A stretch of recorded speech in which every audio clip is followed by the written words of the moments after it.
The bottle gleamed in the dying light, half buried in the red earth of the old Nigerian town. Kola, a scrawny 14-year-old orphan, almost missed it as he trudged home.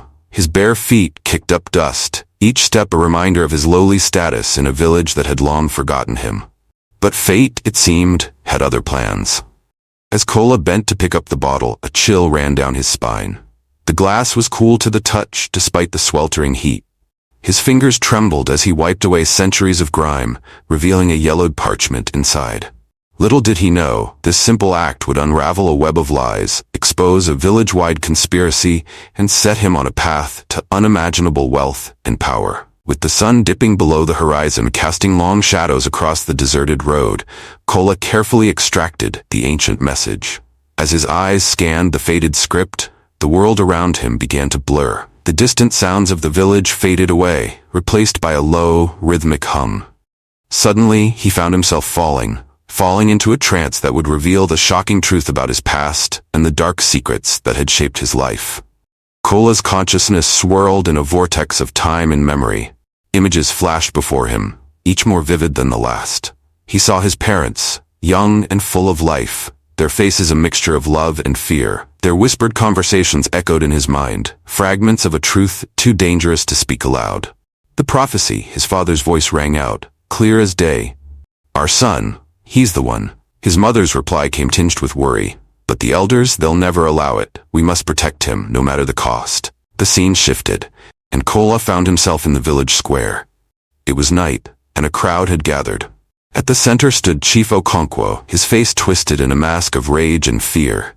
"The child must not live," he bellowed. "If the prophecy comes true, our power will be lost forever." Murmurs of agreement rippled through the crowd. Faces Kola recognized, the kindly baker, the stern school teacher, even old Mama Zainab the herbalist, all nodded in grim determination. The betrayal cut deep, and Kola felt a pain in his chest, as if his heart were being torn apart. The visions came faster now, a dizzying whirlwind of conspiracy and violence. He saw his parents fleeing in the dead of night, clutching a bundle to their chest. He heard the angry shouts of the mob as they gave chase. And then, with horrifying clarity, he witnessed their final moments.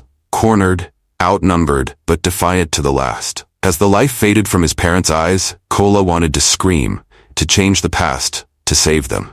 But he was powerless, a mere observer in this cruel replay of history. Just when he thought he could bear no more, the visions faded, and a new presence made itself known. A figure materialized before Kola, shimmering with an otherworldly light. It was neither man nor woman, young nor old, but a being of pure energy and wisdom. When it spoke, its voice resonated not in Kola's ears, but in the very core of his being. "Child of prophecy," the spirit intoned, "long have we waited for this moment. 500 years ago I placed that message, knowing it would one day find its way to you." Kola, still reeling from the visions of his parents' fate, could barely comprehend the spirit's words. "Who? What are you?" he managed to ask. The spirit's form shifted, taking on the appearance of a wizened elder. "I am the guardian of balance, the keeper of ancient truths. I have watched over your village for centuries, waiting for the one who could set things right." As the spirit spoke, knowledge flooded Kola's mind. He saw the village as it once was, a place of harmony and prosperity. He saw how greed and fear had corrupted the elders, leading them to hoard power and wealth at the expense of their people. And he saw himself, a glimmer of hope in a long line of prophecy. "But why me?" Kola asked, his voice small in the face of such cosmic significance. "I'm just an orphan. I have nothing. I am nothing." The spirit's form shifted again, this time taking on the appearance of Kola's father. The sight brought tears to the boy's eyes. "You are everything, my son," the spirit said, using his father's voice. "In you flows the blood of kings and sages. You have the power to right ancient wrongs and bring balance to your people." As Kola listened, the spirit outlined a series of tasks he must complete to claim his birthright and fulfill the prophecy. Each task would challenge him, force him to grow, and ultimately prepare him for the role he was destined to play.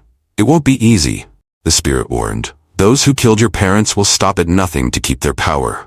You must be cunning, brave, and above all, true to yourself and the values your parents died protecting." Kola felt a surge of determination. The pain of his loss, the anger at the betrayal, the fear of the unknown, all of it crystallized into a single, burning purpose. "I'll do it," he said, his voice stronger now. For my parents, for the village, for the future we should have had. The spirit nodded, a look of pride crossing its ever-changing face. Remember, young one, true power lies not in wealth or status, but in the ability to forgive and unite. The path ahead is long and fraught with danger, but you do not walk it alone. The wisdom of your ancestors goes with you. With those final words, the spirit began to fade. The ethereal realm around Kola shimmered and blurred. He felt himself falling again, but this time he was not afraid. As consciousness returned, he found himself back on the dusty road, the ancient bottle still clutched in his hands. The sun had set, and the village was shrouded in darkness. But within Kola, a fire had been lit, a burning desire for truth, justice, and the fulfillment of a destiny 500 years in the making. He knew that from this moment on, his life would never be the same. As he stood up, brushing the dirt from his tattered clothes, Kola made a silent vow. He would complete the tasks set before him. He would uncover the truth, and he would transform not just his own life, but the lives of everyone in the village. The journey ahead was long and dangerous, but for the first time in his young life, Kola felt truly alive. With one last look at the road behind him, the road of his past, Kola turned and took his first steps towards a future filled with mystery, danger, and the promise of redemption. The cool night air nipped at Kola's skin as he crept through the sleeping village. His heart pounded in his chest, each beat a reminder of the enormous task that lay ahead. The spirit's words echoed in his mind. Find the hidden cave of ancestors. Kola had heard whispers of this cave throughout his childhood, a place of legend where the wisdom of generations was said to be stored. But its location had been lost to time, or so he thought. Now, armed with cryptic clues from the spirit, he was determined to uncover its secrets. As he reached the village outskirts, a twig snapped behind him. Kola froze, his breath catching in his throat. Slowly, he turned to see a familiar face emerging from the shadows. "Mama Zainab?" he whispered, confusion and fear mingling in his voice. The old herbalist stepped forward, her eyes gleaming with a mixture of concern and determination. "I've been watching you, child," she said softly. "I saw the change in you today. Tell me, what did you see in that bottle?" For a moment, Kola hesitated. Could he trust her? The visions had shown her among the crowd that condemned his parents, but something in her eyes, a flicker of kindness he'd always known, made him take a chance. As Kola recounted his experience, Mama Zainab's expression shifted from surprise to sorrow, and finally to resolve. "I've waited years for this day," she said, her voice thick with emotion. "Not all of us agreed with what was done to your parents. Some of us have been waiting, hoping for a chance to make things right." With Mama Zainab's unexpected help, Kola's search for the cave took on new urgency. She shared ancient stories passed down through generations, filling in gaps in the spirit's clues. As the first rays of dawn broke over the horizon, they found themselves standing before a sheer cliff face, hidden behind a veil of thick vines. "This is it," Mama Zainab breathed, her eyes wide with wonder. "The entrance to the cave of ancestors." Kola stepped forward, his hand trembling as he reached out to part the vines. As he did, a low rumble echoed from deep within the earth. The ground beneath their feet began to shake, and for a terrifying moment, Kola thought they had triggered some ancient trap. But then, slowly, a crack appeared in the rock face. It widened, revealing a dark passage that seemed to lead into the very heart of the mountain. Cool, musty air rushed out, carrying with it the weight of centuries. Kola turned to Mama Zainab, seeing his own mix of fear and excitement mirrored in her eyes. "Are you ready?" he asked. The old woman nodded, gripping her walking stick tightly. "Lead the way, child of prophecy. Our ancestors await." Together they stepped into the darkness, leaving behind the world they knew and venturing into a realm of ancient secrets and hidden truths. The first task had begun, and with it, Kola's journey to reclaim his destiny and save his village. The cave swallowed them whole, darkness pressing in from all sides. Kola's fingers trailed along the cool, damp walls, guiding their way forward. Behind him, Mama Zainab's labored breathing echoed in the narrow passage. "Wait," Mama Zainab whispered suddenly, her hand gripping Kola's shoulder. "Do you see that?" Ahead, a faint glow pulsed in the darkness. As they moved closer, the source revealed itself. Luminous fungi, their pale blue light casting eerie shadows on the cave walls. The fungi formed a path, leading them deeper into the mountain's heart. As they followed the glowing trail, the passage widened into a vast chamber. Kola's breath caught in his throat. The walls were covered in intricate paintings and symbols, each telling a story of the village's past. In the center stood a stone pedestal, upon which rested an ornate wooden box. The box of knowing, Mama Zainab breathed, her eyes wide with awe. I never thought I'd live to see it. Kola approached the pedestal, his heart pounding. The spirit's words came back to him. Place your hand upon the box, and the wisdom of your ancestors will be revealed. With a deep breath, Kola reached out and touched the ancient wood. For a moment, nothing happened. Then, suddenly, the chamber erupted with light and sound. The cave paintings seemed to come alive, figures moving across the walls in a dizzying dance of history.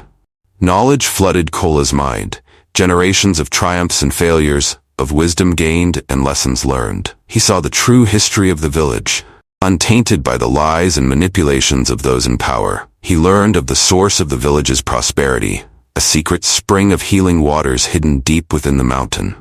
And he understood why Chief Okonkwo and the elders had gone to such lengths to maintain their control. As the visions faded, Kola found himself on his knees, tears streaming down his face. Mama Zainab knelt beside him, her weathered hand on his shoulder. What did you see, child? She asked gently. Kola looked up at her, his eyes shining with newfound purpose. Everything, he whispered. I saw everything, and I know what we have to do. But as they turned to leave the chamber, a rumble shook the cave. Dust and small rocks rained down from above. The entrance they had come through began to close, the ancient stone grinding together. It's collapsing, Mama Zainab cried out. We're trapped. Panic threatened to overwhelm Kola, but then he remembered the spirit's words. Trust in the wisdom of your ancestors. Taking a deep breath, he scanned the chamber, searching for any clue, any hint of an escape. His eyes fell on a series of symbols near the floor, partially hidden by centuries of dust.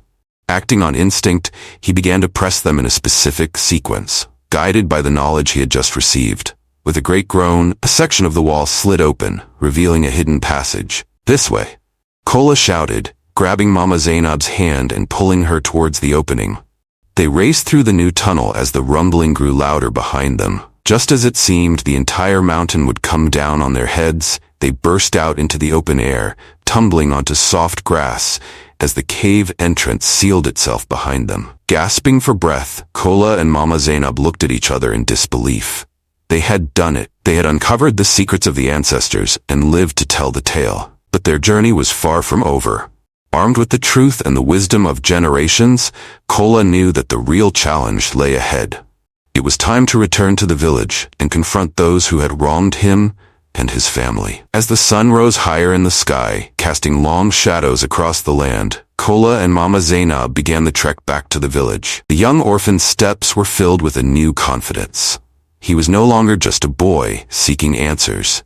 He was the child of prophecy, returning to reclaim his destiny and bring justice to his people. The village came into view as Kola and Mama Zainab crested the final hill. From a distance, it looked unchanged. The same mud brick houses, the same dusty streets, the same old baobab tree standing sentinel in the square. But to Kola's eyes, everything had shifted. Each familiar sight now held a deeper meaning, a hidden history he was only beginning to understand. As they approached the outskirts, a commotion grew. Word of their return spread like wildfire through the narrow streets. Villagers poured out of their homes, a mix of curiosity and apprehension on their faces. Some pointed and whispered, others called out in surprise. It's the orphan boy. Where has he been? And why is Mama Zainab with him? The crowd parted as Chief Okonkwo strode forward, his face a mask of barely contained rage. Where have you been, boy? He demanded, his voice booming across the square. You've caused quite a stir, disappearing like that. Kola stood tall, meeting the chief's gaze without flinching. The knowledge he'd gained in the cave of ancestors burned within him, giving him strength he never knew he possessed. I've been learning the truth, Chief Okonkwo, Kola replied, his voice clear and strong, about our village, about my parents, and about the lies you've been telling for years. A hush fell over the crowd. Chief Okonkwo's eyes narrowed dangerously. Watch your tongue, boy, he growled. You don't know what you're talking about. But Kola was just getting started. He turned to address the gathered villagers, his voice ringing out with conviction. Our village was once a place of prosperity and harmony, he began. We had a gift, a spring of healing waters, hidden in the mountains. It brought health and wealth to all, not just a chosen few. Murmurs rippled through the crowd. Some of the older villagers nodded slowly, long-buried memories stirring. But some grew greedy, Kola continued, his eyes never leaving Chief Okonkwo's increasingly pale face. They hoarded the spring's power, using it to control the rest of us. My parents discovered the truth, and for that they were killed. Gasps and cries of shock echoed across the square. Chief Okonkwo's face contorted with fury. Lies, he shouted. All lies. This boy is trying to sow discord among us. Seize him. But as the chief's supporters moved forward, others in the crowd stepped up to defend Kola. Mama Zainab raised her voice, lending her respected words to support the young orphan's claims. The village square became a sea of shouting voices and pushing bodies. In the chaos, Kola felt a hand grab his arm. He turned to see Ikon, the chief's son, and once his childhood tormentor, pulling him away from the fray. Quick, Ikon hissed. This way. We need to get you somewhere safe. Confused but sensing no threat, Kola allowed himself to be led away. As they ducked into a narrow alley, he heard Chief Okonkwo's enraged voice fade behind them. Why are you helping me? Kola asked as they ran. Ikon's face was grim. Because I've seen things, heard things. I think you might be right about my father, and if you are, then everything needs to change. As they reached a small, hidden hut on the village's edge, Kola realized that his return had set in motion events that could not be stopped. The village was dividing, old secrets were bubbling to the surface, and he was at the center of it all. Inside the hut, he found a small group waiting, villagers who had long harbored doubts about Chief Okonkwo's rule. Among them was old Jelani, the village storyteller, his eyes gleaming with a mix of hope and trepidation. Welcome, child of prophecy, Jelani said softly. We've been waiting for you for a very long time. As night fell over the village, Kola sat with his newfound allies, planning their next move. The truth was out, but the battle for the village's future was far from over. Chief Okonkwo would not give up his power easily, and there were still many who believed his lies. Kola knew that the hardest part of his journey lay ahead. He had to unite the village, expose the full extent of the chief's deception, and somehow find a way to access the hidden spring that was their birthright. And he had to do it all while staying alive and protecting those who had chosen to stand with him. As he looked around at the determined faces of his supporters, Kola felt a mix of fear and exhilaration. The orphan boy who had once been invisible was now at the heart of a revolution. Whatever came next, there was no turning back. The village was a cauldron of tension, simmering with uncertainty and fear. As dawn broke, Kola and his allies gathered in the hidden hut, their faces etched with determination. The time had come to confront Chief Okonkwo and his followers, to reveal the truth and reclaim the village's lost legacy. Old Jelani, the storyteller, took center stage, his voice steady and strong. We must act swiftly, he urged. The chief will not hesitate to use force to maintain his grip on power. We need to rally the villagers, show them the truth of what has been hidden for so long. Kola nodded, his mind racing with possibilities. We have the knowledge from the Cave of Ancestors, he said, but we need more than that. We need proof, something tangible that the villagers can see and believe. Ikon, the chief's son, stepped forward, his expression resolute. I can help with that, he said. My father keeps records, documents that detail the spring and its powers. If we can get our hands on them, it might be enough to sway those who still doubt. The plan was set. Under the cover of darkness, Kola, Ikon, and a small group of trusted allies would infiltrate the chief's compound, retrieve the documents, and present them to the village at dawn. It was a risky move, but their only chance to turn the tide. As night fell, Kola felt a mix of fear and excitement. The fate of the village rested on their shoulders, and failure was not an option. With a final nod to his companions, he slipped into the shadows, ready to face whatever dangers lay ahead. The chief's compound loomed ahead, its walls high and imposing. Kola and his team moved silently, their footsteps muffled by the soft earth. Ikon led the way, his intimate knowledge of the layout proving invaluable. They reached the outer wall, and with a boost from Ikon, Kola scrambled over the top. He landed softly on the other side, his heart pounding in his chest. The compound was eerily quiet, the only sound the distant chirping of crickets. Ikon joined him, and together they crept towards the main building. The chief's office was on the second floor, and they needed to move quickly before the guards made their rounds. Inside, the compound was dimly lit, shadows dancing across the walls. Kola's senses were on high alert, every creak and rustle sending a jolt of adrenaline through his veins. They reached the office door, and Ikon produced a small key, unlocking it with a soft click. The room was filled with shelves of books and papers, the accumulated knowledge of generations. Kola's eyes scanned the room, searching for anything that might hold the secrets they sought. "There," Ikon whispered, pointing to a locked cabinet in the corner. "That's where he keeps the most important documents." Kola nodded, moving quickly to the cabinet. He fumbled with the lock, his fingers trembling with urgency. Finally, it clicked open, revealing a trove of scrolls and ledgers. He rifled through them, his heart sinking as he realized the enormity of the task. But then his fingers brushed against something different, a leather-bound journal, its pages yellowed with age. "This is it," Kola breathed, holding up the journal for Ikon to see. "This is what we need." But as they turned to leave, a figure stepped into the doorway, blocking their path.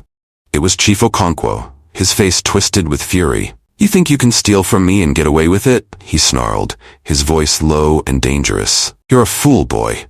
And now you'll pay the price." Kola's heart raced, but he refused to back down.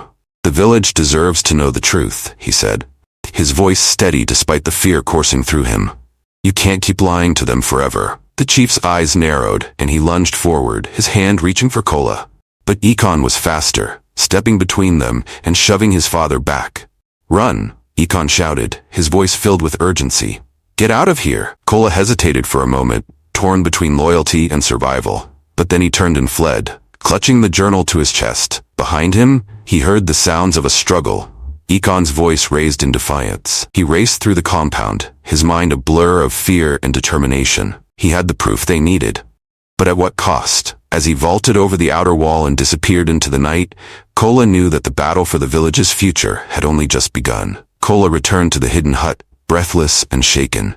The others were waiting, their faces tense with anticipation.